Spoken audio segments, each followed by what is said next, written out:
Welcome to A Women's Brew, where women talk about beer. In today's episode, we raise a glass to women in beer, one collaboration at a time, as we reminisce about our experiences during this year's International Women's Collaboration Brew Day. I'm Joanne, and this is Tori. Hello, hello. And we're two beer-loving women on a mission to get more people drinking and talking about great beer. Come join us.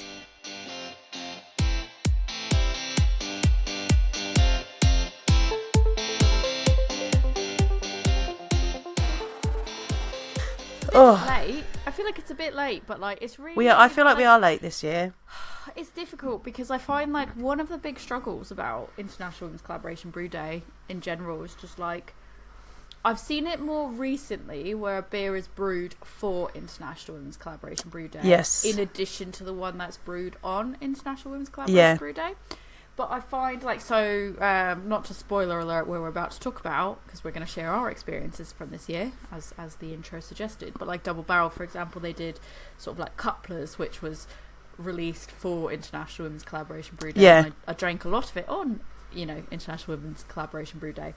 But like by the time the beer is ready and then is canned and then there's the marketing for it and then you can buy it and it's actually like done and dusted and with you, you're already like about a month, like you're already into April. Yeah, and I feel like other years you're going to get it, you wait for other ones to be released. Other years there've been like collaboration boxes where like a bottle shop or something's been like, we've got this box with like 5 or so of them in, and I haven't seen many of those this year. I've struggled to get them this year, I think. I think the problem is as well is like it's so mixed. Like certain shops will have like a few, but not all of them, and then another one will have a few, and then one might just have one shot or like one breweries. And I think like a Hoppy Place obviously did their mixed box for Craft Beer Channel Drink Along, and I think there was a few boxes, but I didn't see that many, and the ones we wanted we all kind of had to like I still need to order. I still want to order Pilot's one actually with Beers Without Beards. I've got my Women in Beer Fest t-shirt on today. I've just got Beers Without Beards. You've got your Women of the Bevolution on. Lovely. I do. Let's be positive. Let's have a positive outlook. We're going to talk about some lovely beers that we helped make today. We are indeed. I'm excited. Should we do? I've not. So before we start doing, we'll probably do yours first, then we'll do mine. Just okay. I feel like that's a better order to do them in. I feel like we should be doing probably the IPA before the special bitter. But if you disagree, then that's fine. But I guess no, I do not. Is it worth sort of like giving some context around this year's? Because every year there's a theme for International Women's Day in general, and then there's a theme that's given for International Women's Collaboration Brew Day. Should we sort of like revisit high level? Yeah, let's do a little bit of that because. In case you don't know, that's weird. That are right? Because don't know what that is. In case you don't know what this International Women's Collaboration Brew Day is that we keep talking about, and it's a little bit of a mouthful. International Women's Collaboration Brew Day is 10 years old. IWCBD this year. It was 10 years old this year. It was started in 2013, and it was an idea from Sophie De Ronde, who is from Burnt Mill. Got my Burnt Mill beer here, so we'll get to that in a minute. She was originally a member of Project Venus, which was a group of UK-based brewsters. If you've not heard of that word, it's another term used for female brewers. And they used to get together and make collaboration brews. So they were talking about how they could do this on a larger scale. And they came up with International Women's Collaboration Brew Day, which could happen on International Women's Day on the 8th of March. So it has been going for 10 years, and each year they choose a different theme. Last year's was celebration, because we were coming out of old Pando. That really caught me off guard. I don't think I've ever... I'm sorry, it's not funny, but also it's slightly funny because I don't think I've ever heard anybody like casually be like, we were coming out of the old Pando, and that was the last thing I expected you to say. That's the kind of mood I'm in today, people. This is what you're getting from me today. Especially as I am losing my voice. Not because of any illness, but because of the time of year it is, and my hay fever is trying to kill me. So definitely need some beer to lubricate the pipes today. Coming out of the pando. It was celebration because we were celebrating. That was 2022. 2021 was compassion. 2020 was tribute. The first year that I got involved was 2019. That was forage. That was a really fun one actually, because everyone went into their local areas and had different ingredients for their brews. But because it was the 10th anniversary this year, it was Unite at 10. So again, it was a bit of a celebration one.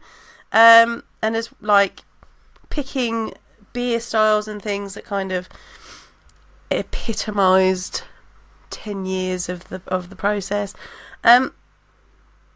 What happens on International Women's Collaboration Brew Day? I hear you say, if you weren't sure, various different breweries up and down the country open up their doors and either have other women from the industry or women from the beer community can come in, see what they're doing. Some breweries have women in to help with the brew day. That's how I got into it. I went to Wildcard.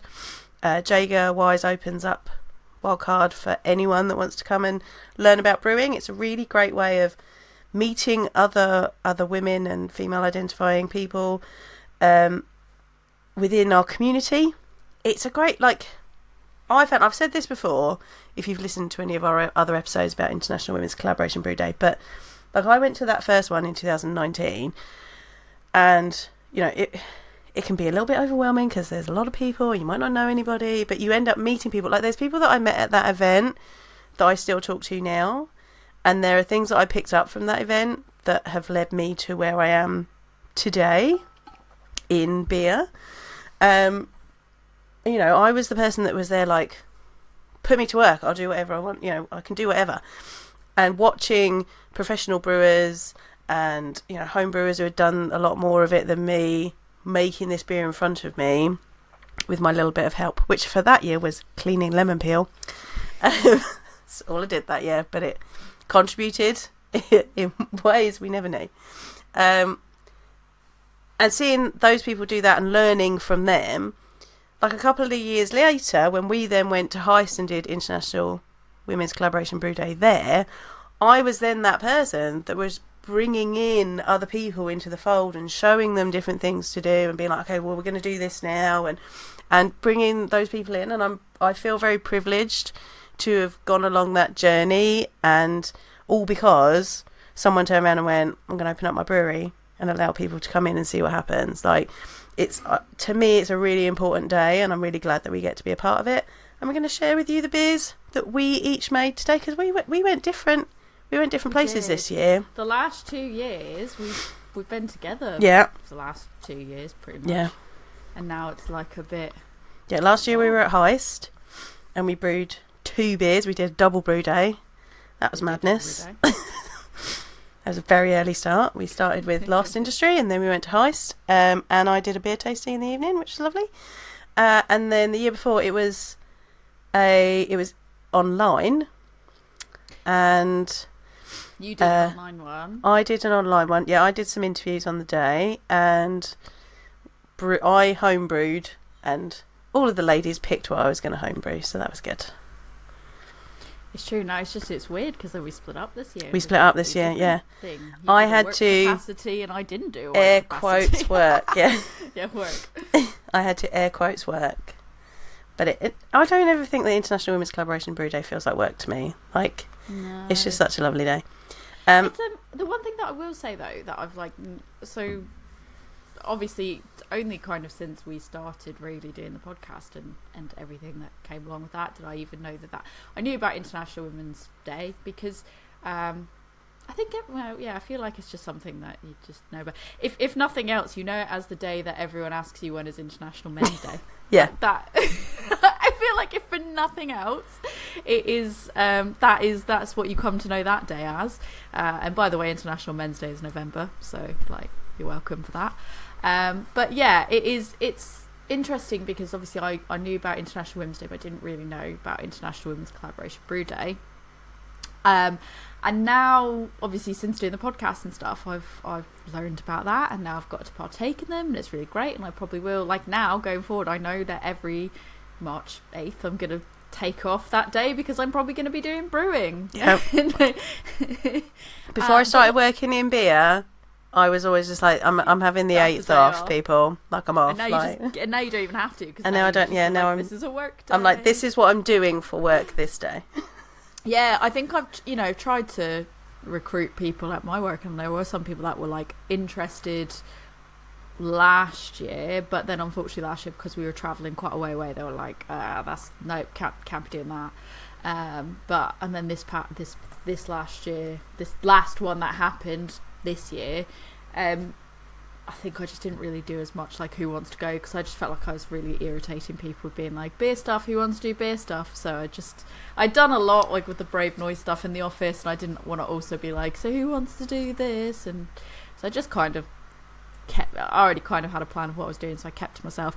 I think the only thing that I find a little bit frustrating sometimes is like, it's hard to know. I mean, they post about it in Crafty Beer Girls if you're in that chat, but then sometimes, like, if you're not on top of those threads, and you just don't have time to kind of be on that group or anything, like, it could be difficult sometimes to be like, who's the closest person to know what's happening. And then I think some people tend to plan further out when they're doing it, and some people it tends to be a little bit more last minute. Yeah, so like, it does. I think last year's, not this past one, but 2022's, it ended up being that like Double Barrel did it. That was great, but we only found out about that. I only found out about that after I'd already sort of agreed that we were going to go to Sheffield to do the Double Brew Day, and I regret nothing because that was really, really great. But I know that there were like some other breweries that had announced like a little bit closer to the time, and I just feel like it doesn't get talked about on a wider platform enough, and maybe that's just like, I see it in the I want to say quote unquote niche groups, because they're not niche groups by any means, but it feels like, you don't just see a post in the it again, I'm just air quoting, in the general space where everyone is. You don't just see people like, cool, International Women's Day is happening, here's the breweries that are doing it. It tends to happen like only in those groups that are like the group that is for women, or every so often, like, the brewery will make a post about it, but they can't be posted about it all day every day. Yes, it's easy to miss. They've got other launches, so it is easy to miss. I just kind of wish that there would be like a little bit more, like, we talk about it in those groups when it's happened, we go, look, it's happening, that's great. But I kind of wish that there was like a little bit more build up in the overall sphere. And I do kind of wonder if some level is like, people don't want to necessarily go, oh, here, this is happening, International Women's Collaboration Brew Day, because they just don't want to deal with the fallout of having those people come in and go, where's International Men's Brew Day? 100%. And all that. So it's just easier to not try to normalize it in those groups. But actually, I think that's sort of what those groups need the most, is that it's like, that is the normalizing that we sort of need to be able to progress in this space. I don't know, I'm just thinking out loud here on my tired, exhausted brain, but I don't know if you notice the same. I just tend to notice that, like, it's hard to plan. Yeah, I mean, I tend to just book the day off because I'm like, I don't know where I'm going to end up being. I kind of need to wait and see, but it takes a lot longer to plan on where I'm going to be. I was surprised when we first started talking about it and you were like, what's that? And you didn't know what it was. I was surprised. As someone that I know who has their finger on the pulse of those sorts of things, like, I was like, oh, do you not know what this is? Okay, come on, we're going to make this happen for you. Like, we're going to do this when we can. Yeah, we're allowed out again. It was, we couldn't do it, so we did a virtual one, and I was like, well, that's cool. And then I really look forward to actually getting to do one. Yeah, but I just automatically was booking that day off, and then. But I, to be fair as well, like, I'm also not, like, I wasn't in that Crafty Beer group. Group, like, initially when you because I think that was one of them as well. There was like online things happening that was being talked about. Like, I remember you saying the very first time that you were like, oh yeah, the Crafty Beer Girls, we're going to do a virtual one, and we're all voting on what it's going to be, and there was a lot. That was with Cloudwater. Oh, that's with Cloudwater. If you're watching the video, it is the very pretty can that's above my head. I was going to say mine is somewhere. I don't know where it is at the moment, but I remember you talking about that, and I was like, that's a really cool concept, considering people can't really go out and they can't really participate, but that's a cool way to be able to participate. But I wasn't in that group, and I think it took me a long time to feel comfortable and confident enough to join that group, because in my brain how that group was sort of like pitched to me was like, oh yeah, you've got to be in the industry. And so I was sort of like, oh, I don't have a place in there because I don't feel like I was part of the industry. I felt more like a consumer. False. And I think, yeah, false. Because I joined it when I wasn't, air quotes, part of the industry. You could totally, and I'll put the link to Crafty Beer Girls in the show notes, because anybody who is female identifying, if you're not in Crafty Beer Girls and you're into beer, really, you need to go join that group. A really great safe space. Go find that link and go join. Yeah, you do not have to be in the industry. No, you just have to like beer. Come and join us. It's lovely. It is that thing of like that. It is completely false. But in my brain, I was just like, oh, I don't know. And it kind of like I had to work up to a level of where I was like, I guess I should join this. Like, I guess I can join this group now. And like enough people I knew were in it that weren't necessarily like in the industry, quote unquote, in the same way I wasn't. So I was like, I guess it's okay for me to join it as well. But like even then, it's like, you know, when you joined it, I was like, oh well, you know, you have a beer school, you've got all so it felt like that made sense. I was like, for me, it's like I didn't feel like it made sense. But knowing now that all those conversations happen with the International Women's Collaboration Brew Day stuff, and they keep lists of like who's doing them, and here's the ones that are coming out, and here's release dates, and here's who's going to stock them, and like all that really, really helpful resource that you're not seeing in those mainstream pages, and because it's not talked about on a normalized level, not being in that group, it's like I really didn't hear about those things, except for if I happen to catch a post from the brewery. But when you have so much stuff coming through on social media of things being posted constantly, new beer releases, everything else, that like if you miss that one post that they've made, or that one blog post that they've made every so often, because you're just not seeing it, you just don't have that space where it's coming through. And I think that's probably why it took me so long to kind of see it and to realize that was something that I could partake in. You know, it wasn't until we had those conversations that I was like, oh wow, because I wasn't in those spaces to be able to know. And that's part of the reason why I think that it's so important that we normalize these type of events, and conversations, and promote these things across all the forum pages, because there will be people that either feel intimidated or don't feel like they belong in the Crafty Beer Girls group, or don't know that it's there, don't know that it exists, because it's not like everybody's talking about, hey, over there on the Crafty Beer Girls page, like it's not being talked about as much as it should be. So I think it's just something that's so easy to miss, that I would, in future going forward, I would just like to see it being promoted even more, personally. Well, I think that if you are out there and you want to know about this for next year, make sure you're in Crafty Beer Girls. Make sure you're following International Women's Collaboration Brew Day on their social links, which I'll put in the show notes. And make sure you're following our social media, because we will highlight all the things that we find as well, so that you can join one that's near you if you would like to. Yeah, this year I think what we did share when people were posting them, we were like, oh, here's another one, let's share that to our stories. I think, you know, I would also say, as my approach to most things, if you have a brewery that's local to you and you are female identifying and want to see that they're making one, or you want to kind of, maybe they're not making it because there's another local brewery nearby that is doing it, and that's maybe their reason why they're not doing it, I don't know. The way that you go about that, in my opinion, is to go to that brewery that you want to be partaking with, and just be like, hey, have you thought about doing this? Maybe they'll turn around and go, oh yeah, we're not doing it because such and such brewery is, and then you know that's where to go for a local thing. But maybe they're like, oh, we actually didn't think that there'd be that much uptake in it, or maybe they were planning on doing it. But you know, I think it's really important to have that conversation with your local brewery if you want to see that, because sometimes it can come down to if they don't feel like there is an audience there that's wanting to do it, even if they want to do it. Same thing with like Brave Noise, same thing with anything else. Like, show them that there is an audience there that wants to see that happen, and just have that dialogue, because it is really important. It doesn't matter if it's a female owned brewery or not. It could be owned by anybody. Like anyone can own that brewery, and they can still throw an International Women's Collaboration Brew Day. Actually, no, you know what, I tell you what, the first one that we did together wasn't necessarily just your homebrew. You did your homebrew, but we talked about it the other day, we did the Full Circle. And I think that's like a good example. Full Circle's online International Women's Collaboration Brew Day. where it was a box and a lot of good conversations, and we talked about it previously. But I think like that's a good example of like, you don't have to be a female-owned brewery to be like, I actually 100%. have an interest, I want to be an ally, I want to, you know, promote this. Just as if I don't think you have to be a female-specific beer group to talk about it and promote it on there as well. So yeah, and it might not just be. It might not just be a brew day. They might have like a tasting event or something like that you could go to as well. If you can't make it during the day, they might have something in the evening that you can go to. Brew York did that. Double Barrel did that. Yeah, a few breweries did do that.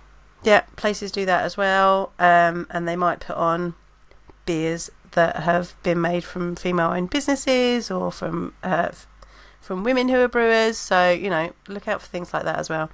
And obviously, you know, any event where we're hyping up our minority groups is a good thing to go to.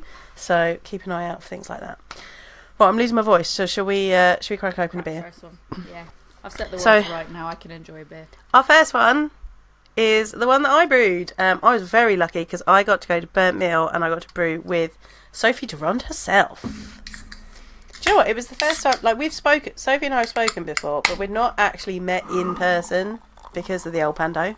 So, because of the old Pando. Because of the old Pando. So we were just like, oh, hey, we actually get to meet in person this time. I think we had put something on, you know what's funny? And I'm going to share this, like, little anecdote. I didn't go there, whatever. I stayed close to home this time. You did. I'm saving all my holidays possible. Yeah.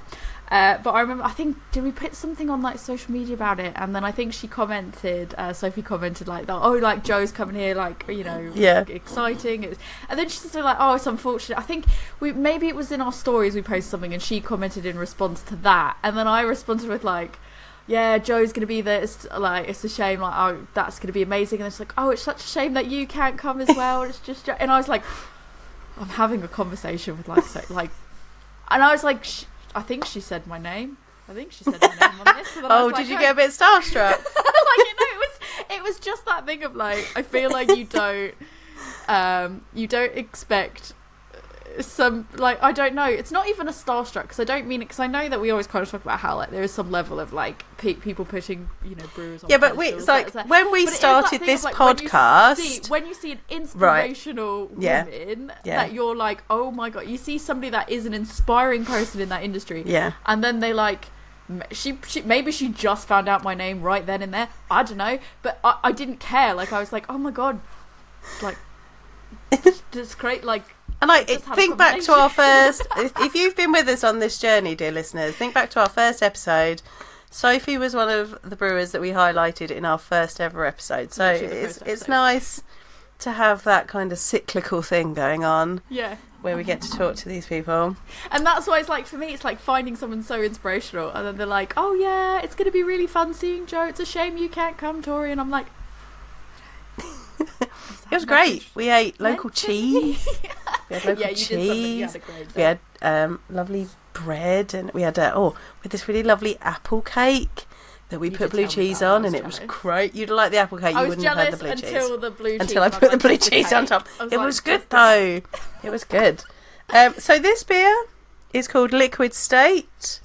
It is a Chinook Centennial and Cashmere West Coast IPA. I'm going to say, how did you feel about making a West Coast IPA? Like, so out of all the styles you could have brewed, did you know in advance? So I'm going to ask you, I'm going to be the interviewer and you be the interviewee. So first of all, I like that it says like WCI, because obviously West Coast, because I like to think in my head it's women's collaboration. Nice. That's West Coast. But did you know in advance what you were going to brew? Like, was there a chat of, you're coming today, here's what you're brewing? Yes. So I was there, Sophie was there, my colleague Sarah was there. We also had Michaela from Beerable Fish was with us. Michaela from Arch Deli in London was there. And we had another lady, Chloe, who used to work at a brewery but doesn't anymore. But she knew Sophie, and so like Sophie was kind of like, come and brew with us again. We're going to get you back into the industry, like coaxing her back in. Lovely. It was a nice little group of us. It did try to snow on the day, which I was slightly concerned about because I was driving the work car. It did snow for me. Yeah. We were out in Ipswich where Burnt Mill is, but we were fine. It was fine. But yeah, so we had like an email chain going between all of us, and we picked what we wanted to brew.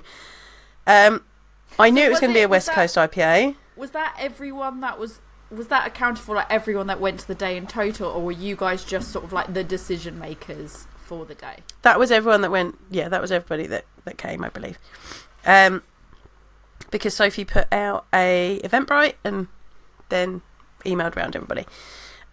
So yeah, we had this conversation about what we were going to make because it was the 10th anniversary of International Women's Collaboration Brew Day, and because it's Burnt Mill, it was felt that a West Coast is like, that's their wheelhouse, right? Like, Burnt Mill make these IPAs and those really kind of classic beers, and so we felt like a West Coast was the way to go.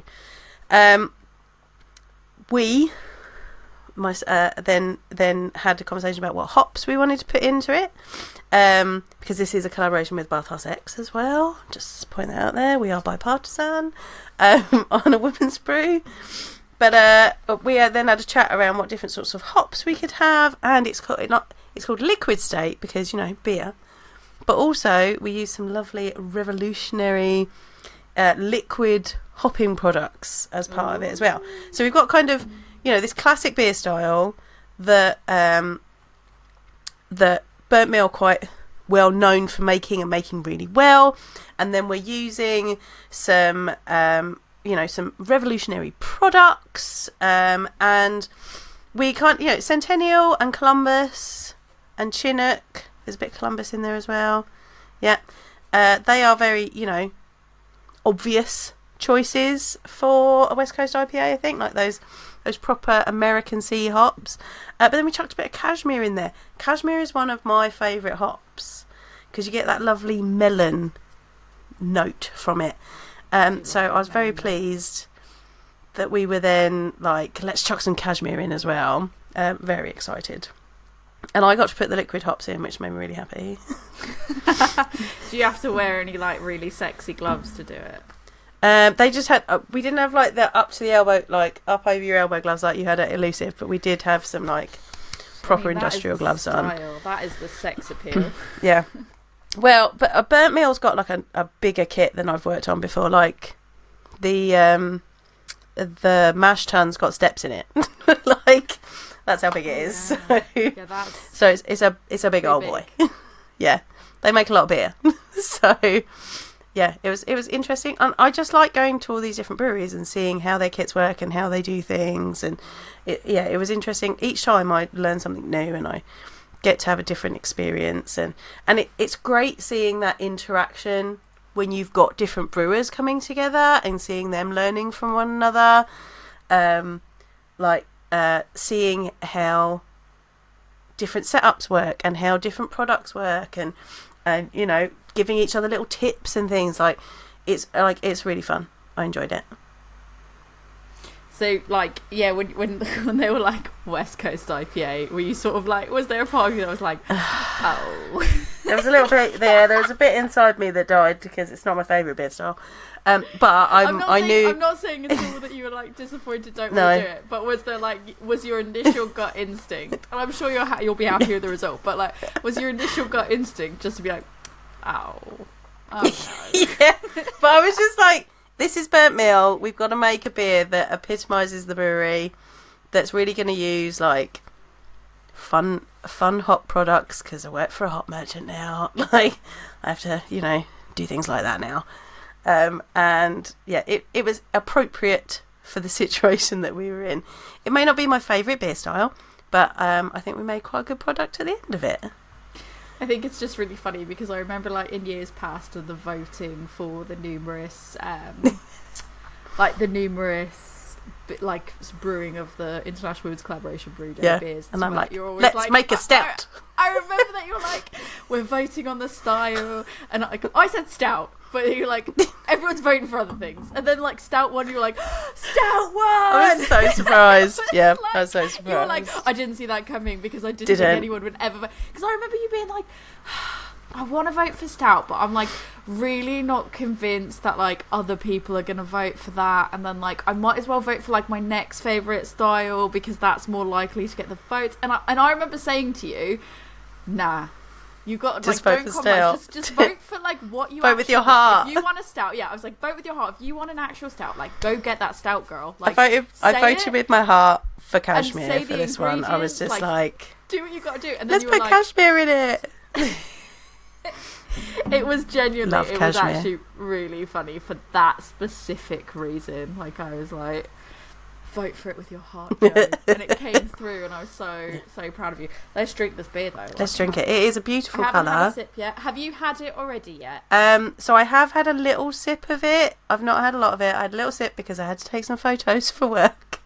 Cracked it open at like 10 o'clock in the morning one day. Casually. Just casually cracking it open at 10 o'clock in the morning, taking some photos of it. It's a lovely colour. It's quite nice and clear. It's like a gold colour with a nice foamy head. Oh, it smells nice. Yeah, it's got like that resinous, piney, proper American hops.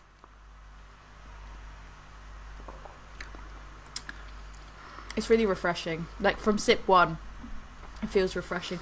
I feel like recently, like, I'll give it to like West Coast, like, as much as it like sort of pains me to admit, I feel like recently I've been like, I mean, I still am like, favourite is New England.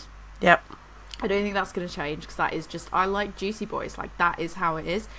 But I think that more and more would be like, yeah, okay, this is refreshing and I'm enjoying it. Like, I think it is I think it's just because, like, the first time I had, like, West Coasts, like, a long time ago, it just felt really, really bitter and unbalanced. And every so often you have one that's not the best in terms of balance, and then it just completely throws you off and you're just like, yeah, no, I'm good, I don't gravitate to them. But then you have a whole bunch that are really, like, the right level of balance for my taste buds, and then all of a sudden I'm like, okay, maybe I don't.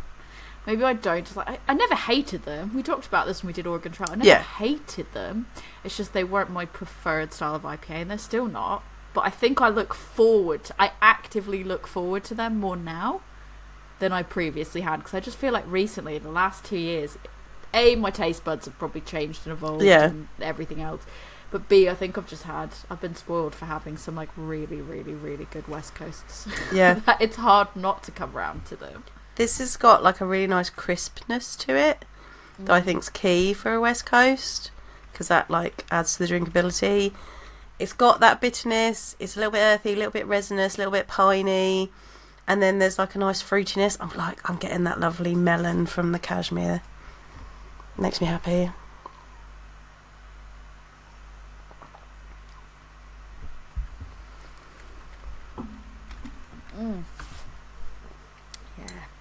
It's just nice. It's that, like, that bitterness is kind of just more at the back end of it as well. Like, your initial, it's not.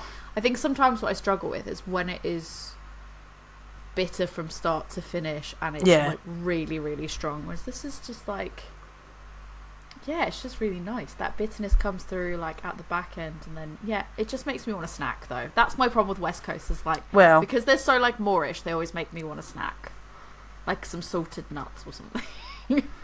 And we had good snacks at the brew day. It was a good tell day. Me more about that. Yeah, so Sophie went and got local bread and cheeses for us, and we just had like a lovely little rustic feast. And we shared beers. That's another. I feel like that's a key thing about International Women's Collaboration Brew Day, is bringing some beers to share, or being able to share things like that as well. That's always lovely, because then you get to taste a little bit of what everybody does. Did you? I guess the question is as well, like, so from the whole day, like, what time did you start? What time did you finish? I want to say we got there about 9, and I think I ended up leaving about 5. Like, it's like a full day, and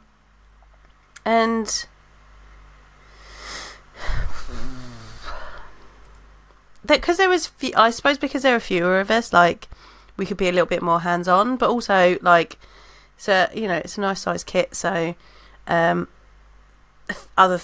things happen more automatically than on smaller kits. But there's always a little bit of standing around and having a good chat.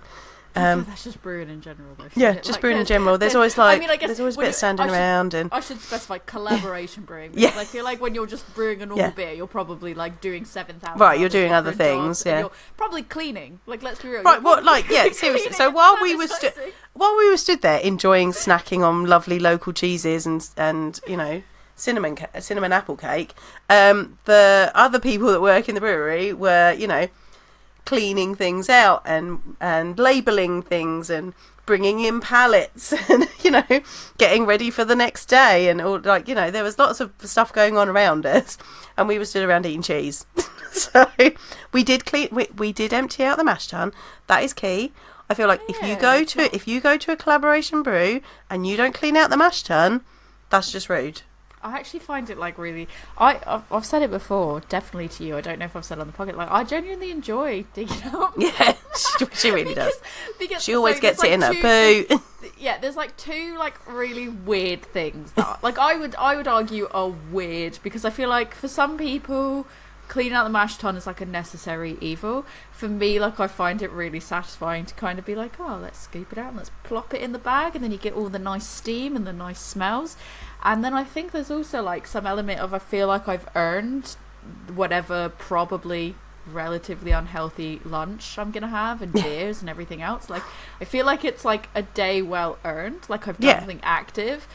And also, it is oddly satisfying, especially when you open it. When you open the mash tun and then it just floops. That first floop of everything just flooping out when you open the door is like... That's a technical term.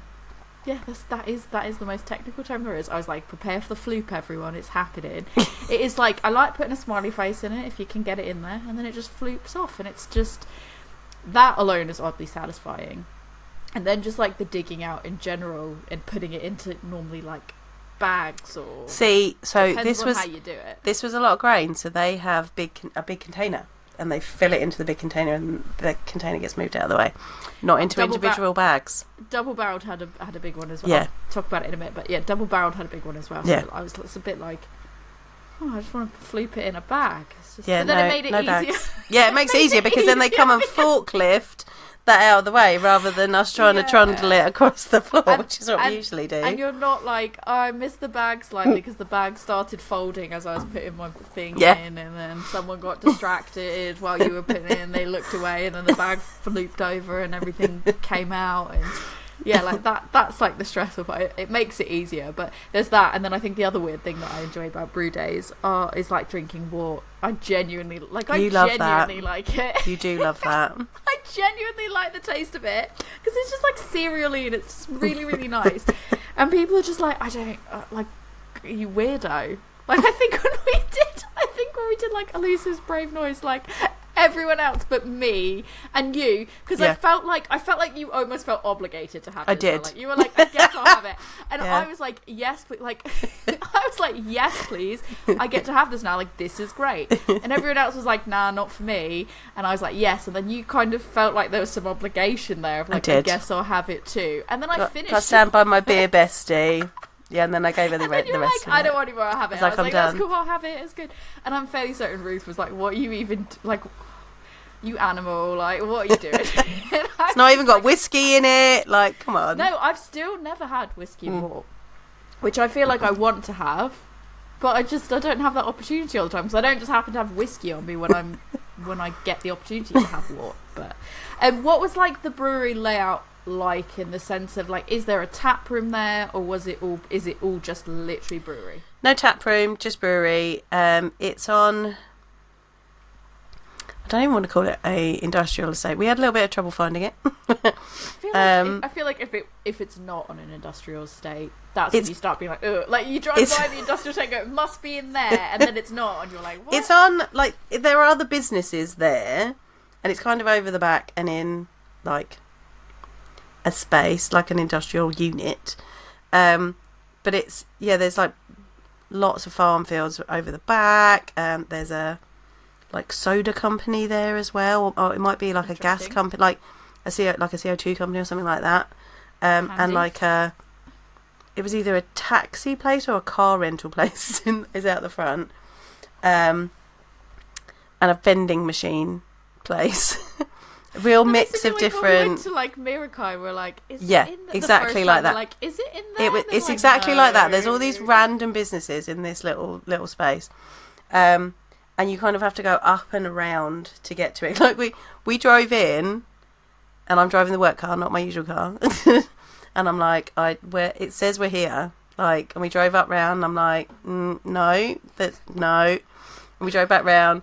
So then my colleague Sarah got out and went for a wander, and like she went and knocked on the door of one of the offices and was like, "We're looking for burnt meal," and they're like, "Oh yeah, it's over that," and she's like, "It's that," and she like ended up climbing over a fence and going around. And then she found one of the guys in the brewery, and they were like, "Just drive and follow me around, and I'll show you," because you have to kind of go between some buildings to get to where it was.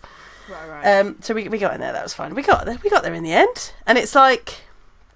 They've got like a cold store for all of their beers, and then they've got a big fancy screen that they put all of their like planning on. Oh wow! Yeah, I was just like that's like, organised. Like, to picture, is it like a TV? Is it just like a big? Yeah, TV and then it's got like it's got their like calendar on who's doing what when, and some really people like who's on holiday and things like that. That's really organised. Yeah, similar. Wow. I'd say probably a similar layout to Elusive. But kind of more a kind of corridor, and it comes round on itself. Then there was a cold store. Then there was kind of the officey bit, place where they pack up all the cans and things. And then they had like another little like hut outside that was the office where they did bits and pieces. So yeah, it was like it's compact but works well. If you're not, I'm saying like a bit like Elusive in layout. If you'd like to see that, you can head over to Coffee and see our bonus video of a little tour that we did with Ruth. So follow the link in the show notes to go and have a look at that if you fancy it. Our amazing MTV Cribs brewery tour. Mm-hmm. It's your girls wandering around Elusive. He's like wandering around like it is like it's a what like one year. I like that you've made it sound like we've gone through this like massive like maze of buildings. Like it is. I've explained to people like it is properly elusive in the sense of like I've seen people just not even realise like it's there, and they have to have like sort of the signs out to the side, especially in winter when it's cold and they don't have like the outside seating. I think it's just so easy to miss. Burnt Mill's definitely got more vessels like that because obviously they've got more beers going on all at once, so they've got more fermentation vessels and bright tanks and stuff, so slightly bigger in that sense, but they fit it all into quite a compact space quite well, I think. It is interesting to see like space management in breweries. I feel like quite interesting, but yeah, that's like did people stick around once it was done? Like at what point did you kind of, because you know how like some days you go to like collaboration brews and then they're kind of like and then this is the last thing and we'll handle the rest of it afterwards, or like at what point did you go, okay, we're done now, and then did you like linger around for a bit, or did you go? Some of us did. It depended on train times because people needed to get back. We were all going to go out for a drink, but timings of the day, and then because it was like on and off snowing, I think we all kind of left a little bit earlier than we were going to. Because like I didn't want to get stuck on the M25 in the snow. Can't imagine.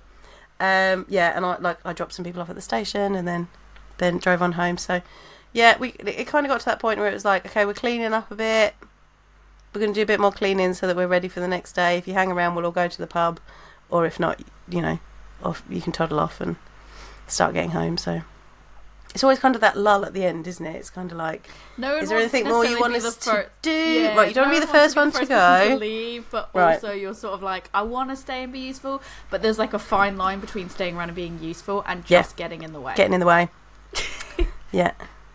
Like I don't want to, and because a lot of times, not I would say arguably all these times, people want to make sure that you have the best time possible. Yeah. And especially when it's something like this and they're trying to get people interested in learning and all that, like they want you to have the best time possible. So they're not going to be like, yeah, here, come and do this, like help me clean this up and do the non-glamorous, not as fun stuff. They're just going to be like, no, you have a good time, have your food and enjoy your snacks while we do this next thing. While we prep for this next thing, so that you can just come in and do the fun part of it, and then we'll cover the rest. And you kind of be like, I just don't want to be in the way. Yeah, that sounds like a fun. It was a nice day. It was a good day. Like I definitely saw, tips and tricks being passed around, and good things happened, and we made this lovely beer out of it. I was also sharing other bits from the day for work as well. So there was some home brewing happening at work, and I was sharing some bits about that, and we were able to share some hop samples with some other breweries, and they were sharing what they were doing with those, so I was putting that out as well, like just sharing the love around all the different networks so that we could see what everyone was up to. So there was not just brewing but social media work going on as well, and then I was posting to my channel, and I think I was posting to Love Beer Learning and posting to Women's Brew. So yeah, you got to juggle all the things. I did a few to a degree, and then after a certain point I was like, no. And then eat apple cake with cheese on it, like the most important part. Yeah, apple cake with cheese. Well, the beer's really delicious. I'm pleased with it. I looked at the website because I was going to say like, oh, we'll link to buy it, but it's like you can't buy it anymore. It's gone. It's gone. Completely gone. Although saying that, so that's gone. But I was looking through like Burnt Mill's overall beer to buy, and I just want to say, so I've seen they've got Twin Oaks, which is a mixed firm sour. Oh yeah, I saw that they had some new mixed firm stuff like that. Look good. I'm just like, this is completely not to do with International Collaboration Brew Day, but I was trying to find that, and I was like, what is this? I also had their really interesting mill pills on the day. That was really lovely. What other beers did you drink? Other beers on the day? Like what did you we just drank Burnt Mill beers. And I was driving, so obviously I could only have little sips. As much, yeah. Yeah. So yeah, I had a little bit of mill pills. Tried I think it was a chocolate porter, a cocoa porter. That was quite nice. Yum. Yeah, they've got some lovely beers. Go and check them out. Go buy some of their beers. Yeah, I really want to get this Twin Oaks because it's like like a collab they basically done with the brewery, and yeah, so they brewed a beer in 2019, and then they put it to rest in a Chateauneuf de Pape barrel. Yeah. And then they were inoculated with a strain that was brought over by the brewery The brewery. Yeah. The brewery. I was like, I would say like the brewery, like no, like the brewery. And then it's this beer was then transferred to rest in an Oloroso sherry barrel. Ooh. Giving us vibrant citrus, lemon, and lychee aromas balanced with vanilla tannins and grassy notes. Like that to me, it does say contains sediment, so I know that there will be people that don't read that, get it in their beer and go like, what is this? But it's best before of January 2027, so it's like you can keep it there and age it.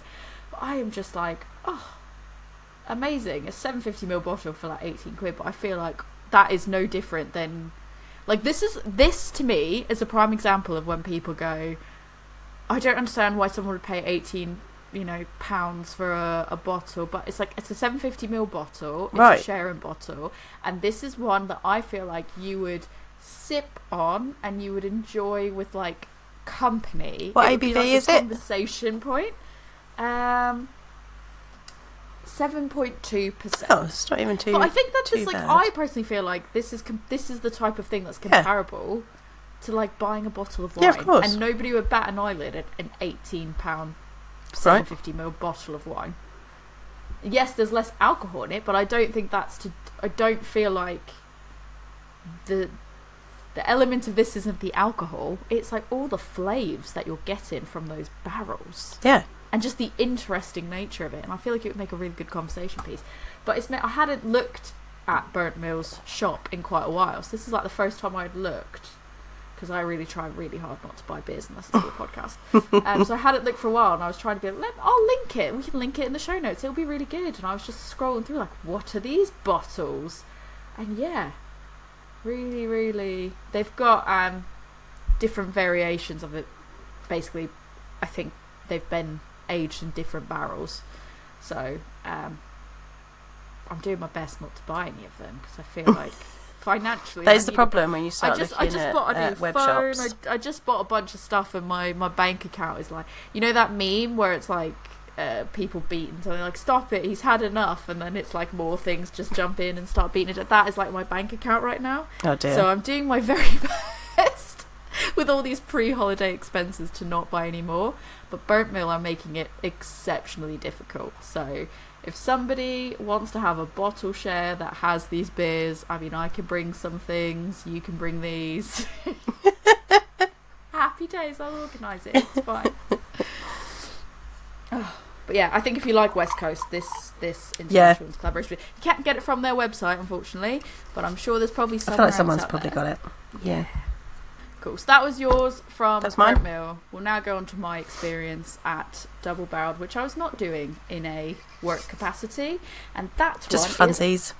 the bright one, which is it's a best bitter. special no, bitter. It's a special bitter, not even a best bitter. It is indeed. That's fun. And the label's gorgeous, and I can tell you about that actually Ooh. as well. But that'll be part of that. Let's crack it open. Let's pour it. Yeah, I've pitched again as well at that Brew Day Brewery ASMR. I keep telling people, and I'm like, you could be the first one to have this idea. I'm giving it away for free. She keeps trying to make it happen. It's like Fetch, it's not going to happen. I think it should happen, though. I'm just saying, I watch plenty of ASMR, and I know what sells. Look at that, though. Like, look at that pour. Ooh. It's a beautiful colour. And that head It's that tinge proper, on like, that is orangey, amber, bitter I would colour. definitely say, like, orangey, Yeah. for sure. With that beautiful white head on that. Oh, it smells so citrusy, beautiful. Have you had this yet? I haven't. Oh, I first have not. taste. It is indeed. As we were just saying a minute ago, it's a special bitter. 5% ABV. I get this, like, really lovely, like, citrusy orange aroma. Marmalade. to it. Yeah, marmalade. And toast. It's marmalade on toast. Oh, it smells so inviting. It smells so inviting. I'm going to sip it. I'm having it.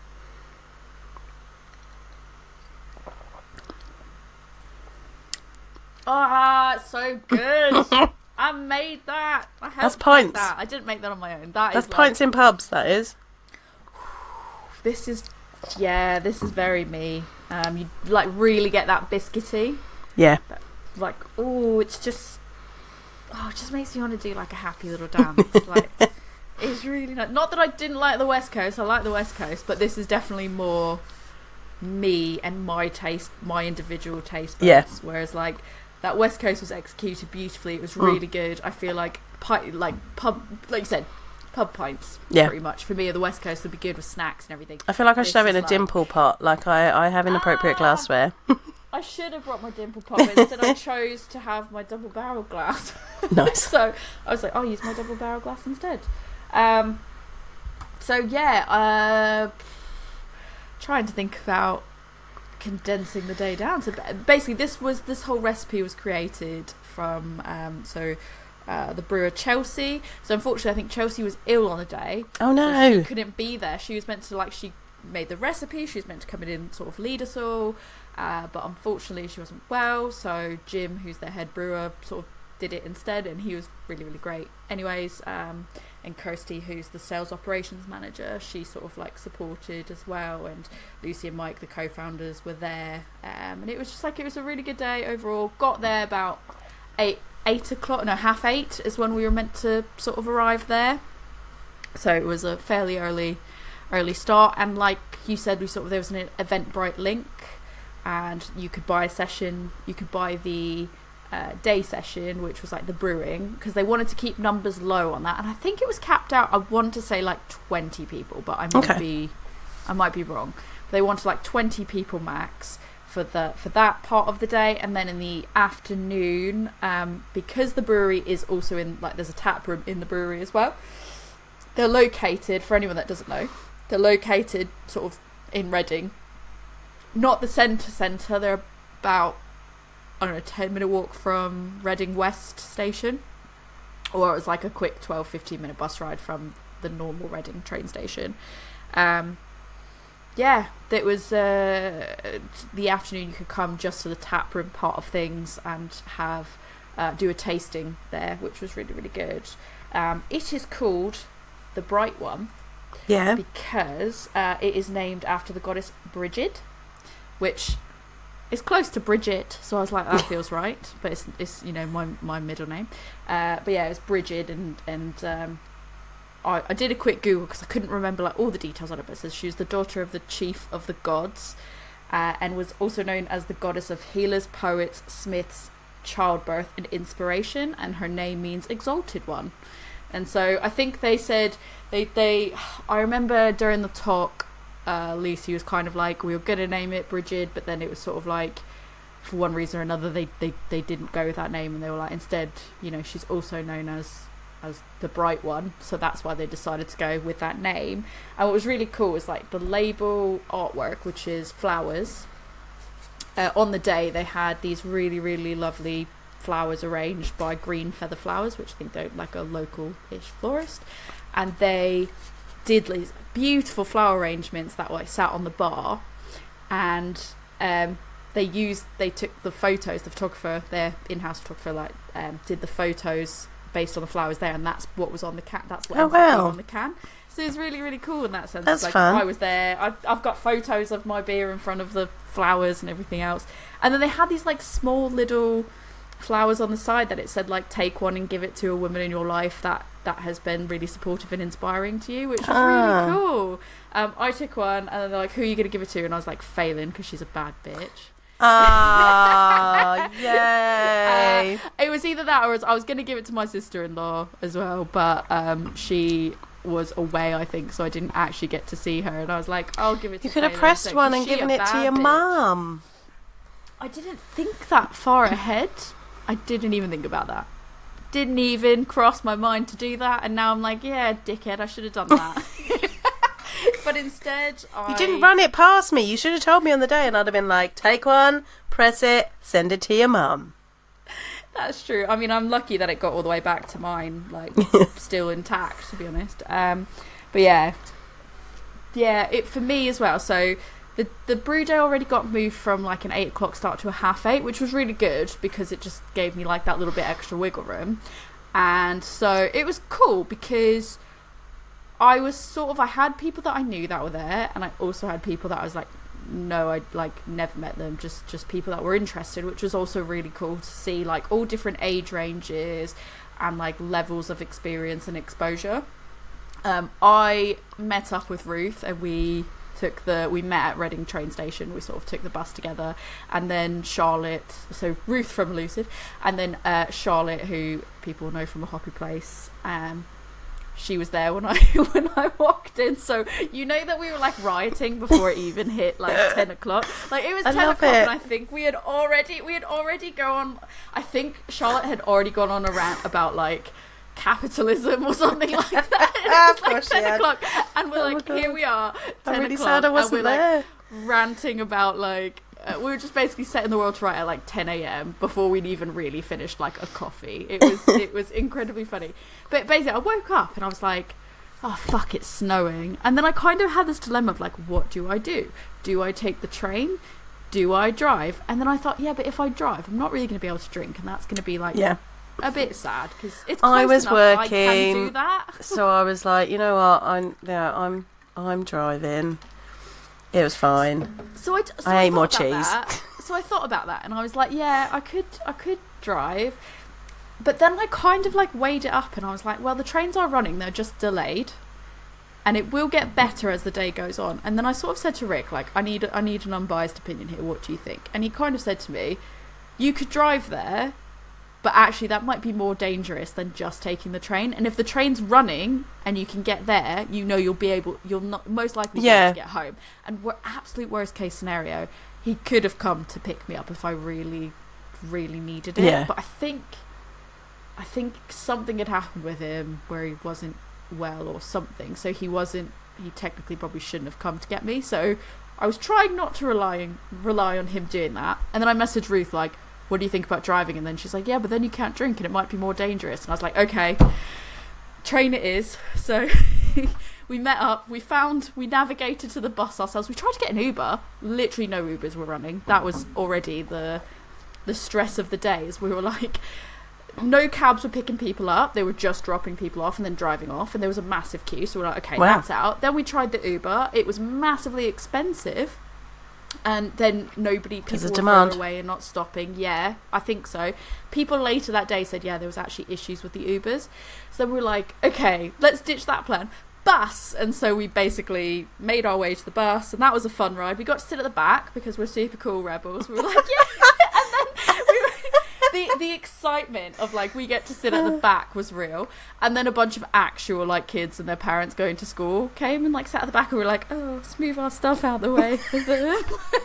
It was really funny. And also it was like so slippy and wet. I almost ate shit like getting off the bus because the bus was like, it was already wet from people's feet.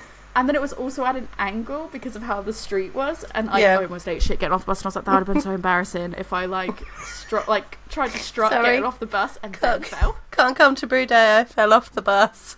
I was like, that would be so embarrassing. So yeah, no, it was good. We got there nice and early. And that's when I realised like Charlotte was there. And then there was some other like really, really cool. I love a surprise Charlotte cameo. Those are my faves. I got surprise Charlotte. I actually kind of did get surprise Charlotte in a way. But yeah, so it was cool. We sort of checked in, had a coffee. We knew what we were brewing before we got there because we sort of had the email that came out that said, here's what was really good. And I'm guessing yours was probably similar. It was like an email that was out that was like, what time we starting, what to wear, what to bring, what to be aware of, you know.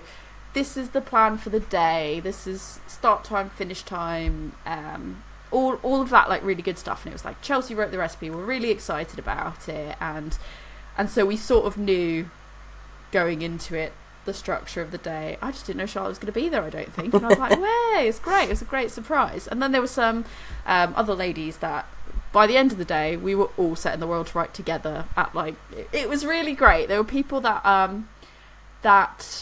are regulars that go to Double Barreled, who are also like into the beer scene as well. And then one of them, Lexi, I ran into again like at Siren's birthday, and I was like, hey.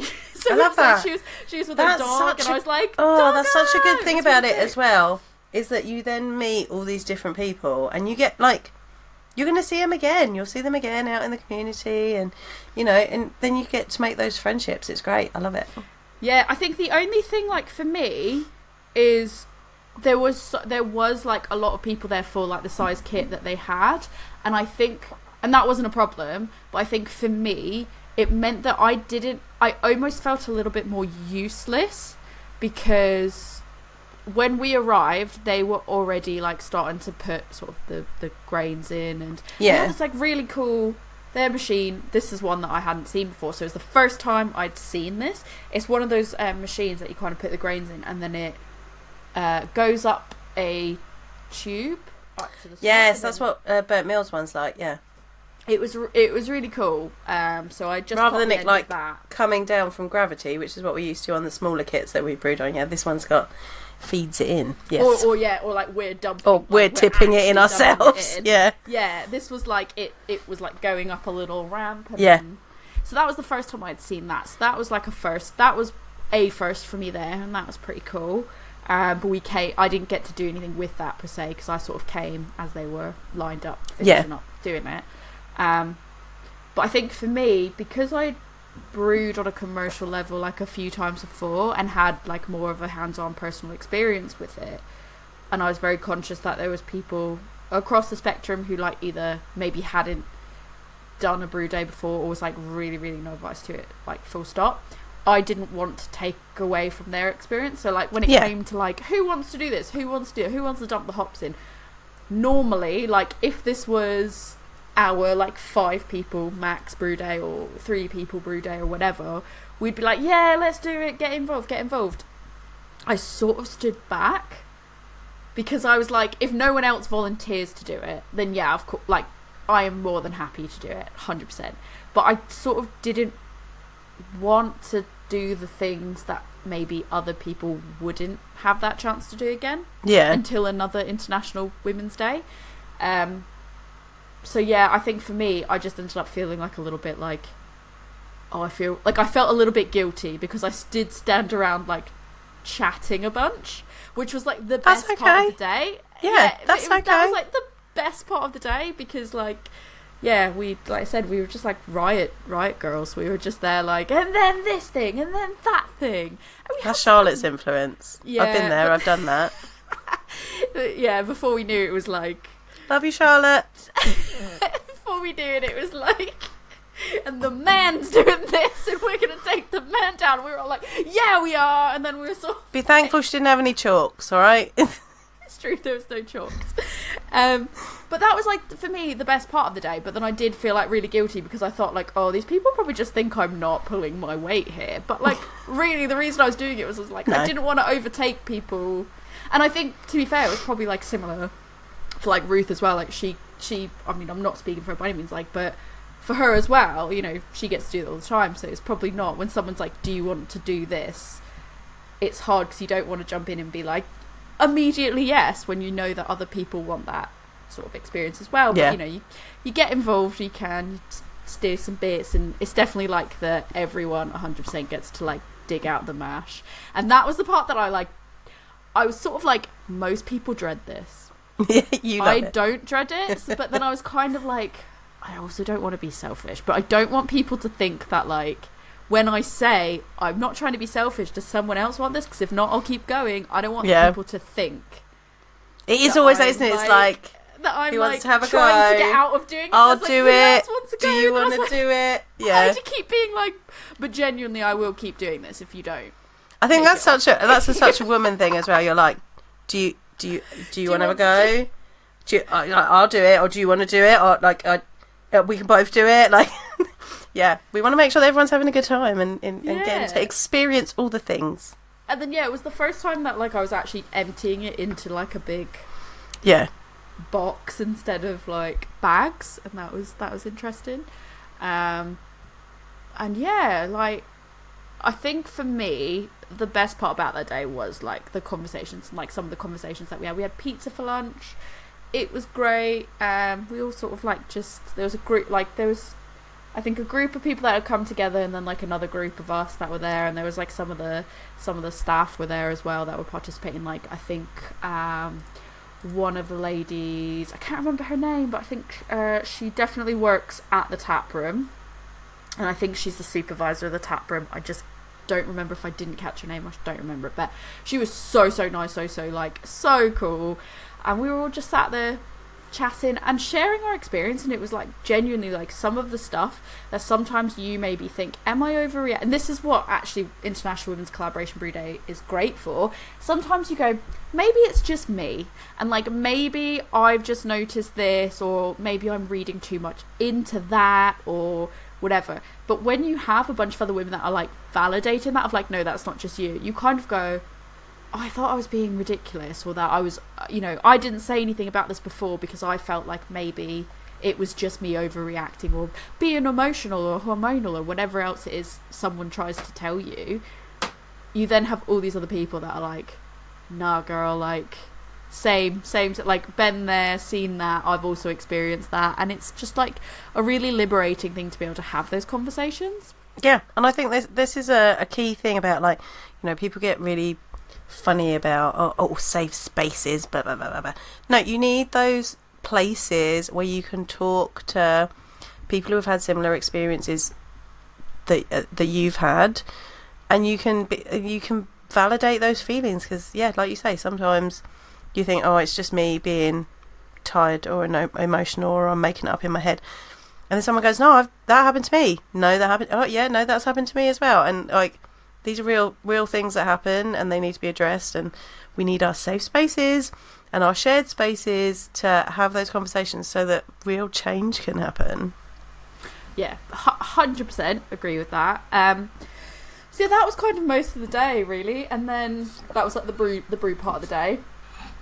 And then afterwards, after the brew part, when it became I think it was about 2 or 3 o'clock, is when it switched over. So I didn't bring any beers with me to this to like share, because I do think it's that like weird thing. I took socks. Yeah, you definitely take. That's the kind of thing. That's the things that I take nowadays. I take socks to things.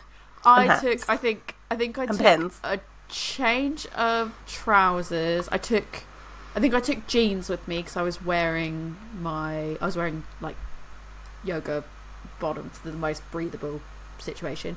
So I think I took like jeans with me in case I got wet from the brewing process, and I took extra socks, a different pair of shoes, especially because it was snowing as well. So I tended to take a little bit more than I normally would, because I thought we have to kind of walk. We just had beanies come in. It was the first airing of our branded beanies. We were very pleased. Yeah, amazing. Yeah, I had my Coven beanie on, which was good. It was really great because like, so throughout we'd get like, they'd be like, here, have some beer. So I didn't bring beer with me, because normally like if it was something smaller, I'd be like, let me take a bottle and maybe we'll open it and share it. We'll see what the vibes are. But like, because I didn't know how many people were going to be there, I didn't really know the other people. I didn't know if that was going to be something that we were doing, or if there was a little more structure. Like, I didn't take anything. And I'm glad I didn't, like, because they just kept being like, here, try some couplers, which is what it was a collaboration with Coven, to like, you know, give money to the Coven. And they just been like, have some more of this. And I was like, oh, that's what they brewed for International Women's. That's what they brewed for the day. To release on the day. Not on the day. Yeah, exactly. So yeah, we drank that quite a bit as well throughout, and had our pizza. It paired really well with pizza, I'll tell you that. And then yeah, we just kept being like, I guess we'll try some more beers. And then we had the tasting that Lucy, like I said, is one of the co-founders. She was very pregnant. Bless her. They've had their baby now. Congratulations. Congratulations. They have had their baby now. I saw a photo, and very, very, very cute baby. Like, really cute baby. But yeah, she was very pregnant at the time that we were doing this, and it was so funny. She was like, oh, I'm like, what an actual trooper, going up there and leading a tasting. And just, yeah, I would have been like, no, someone else can do this. But women can do whatever they want to do when they want to. No, if absolutely. they want to lead a tasting while they're pregnant, cool. If you don't want to lead a tasting while you're pregnant, also cool. I would have been like, I'm going to use this as my opportunity to not do that, because that is like, how you can just power through that is just incredible. But she did an amazing job, and like, it was funny because I'd like just taken my beanie off when we were having couplers, and she was talking about the Coven and everything else, and I was like, I feel like I should put my hat back on. And I was like, it's like, represent. We had what Mrs. Fisher knows, which was the peach cobbler sour. Oh, you got me one of those. Like, I've had that a few times now. I love it. It's got cinnamon in it, so of course you're going to love it. I love it, and it's the right amount of cinnamon, and I love peach. Like, we've already established, I love peach and I love cinnamon, and this to me was just like, it was a peach cobbler. It was beautiful, and I ended up buying like cans to bring home. I was like, yes, all the cans, because I had to bring Rick a can, I had to bring you a can, and then I was like, then I'm going to get FOMO, so I need to bring myself a can home. So it was good.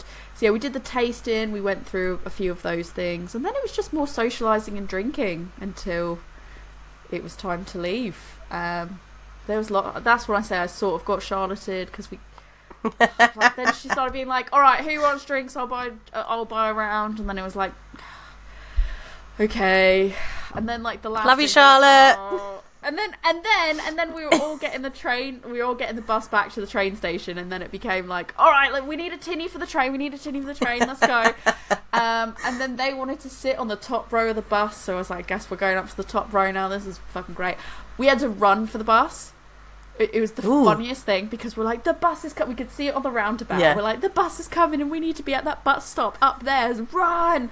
So we start running, and then it ends up just going really slow and waiting anyways. And the whole time it's like, we didn't have to run. Like, we did not have to run. Meanwhile, I was trying to get my charger out of my bag for my portable charger. Yep.